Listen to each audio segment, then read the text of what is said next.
Africa Content TV. Àlàmúmú látẹ̀ránṣẹ́.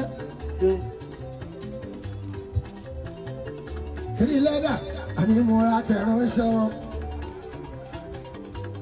Kí ni Yorùbá ń pè látẹ̀ránṣẹ́? Mẹ́sẹ̀ẹ́ ni. Okùnlédè wọ́n dà ẹ̀ o. Kiri lẹ́dà kiri mi sí òun nìbàdàn. Ànímú látẹ̀ránṣẹ́. Wọ́n lálàyé. Ó ní màmá wa pa ìsílẹ̀ ìwé alágàṣẹ́ rí ìbàdàn ni. Amọ̀kadé mi ṣẹ̀lẹ̀ ìbá. Màmá tí ilé dà ẹ̀tọ́ kú. Wọ́n ní kí n kó ránṣẹ́. Ìjọba ti tọ́ lójúkọ. Ọlọ́run yóò da èyí tó kí ìsílẹ̀ máa bàjẹ́. Ìwọ náà ò ní kọ́ ojú lọ báwọn ṣàmì àṣẹ o. Àti gbogbo àwọn ọmọ tó kú pátápátá. Ọlọ́run kó bá mú sára àgbà. Abẹ́ tó tọ́ bọ́ lọ́wọ́ bá. Èmi pásánálì kò bẹ́ẹ̀ dúpẹ́ ọmọdé mi. Ó ṣáájú màmá ẹ lọ. Ó ti wá rí báyìí, màmá ti lọ.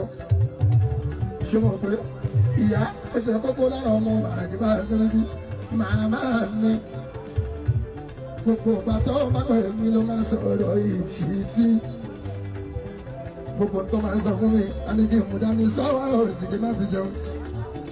Ó wá ìbájì tó ń bá darúgbó tó ń kó kẹ̀jẹ̀kẹ̀jẹ̀ tó ń bá lọ tán ta ló máa pè mí tó máa sọ ọrú ẹ̀ fún mi.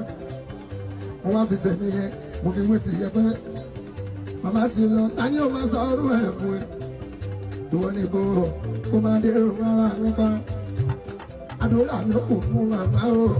Òní bá mọ́tò fún ọkọ lò òní kọ́lé fún wọn kó wọ́n sọ sílẹ̀ mọ́ torí ìbádùn mi àmọ́kẹ́. Dàtà dàmí tírí lẹ́dà mi gbogbo fújì musician ọ̀bí àbọ̀kẹ́.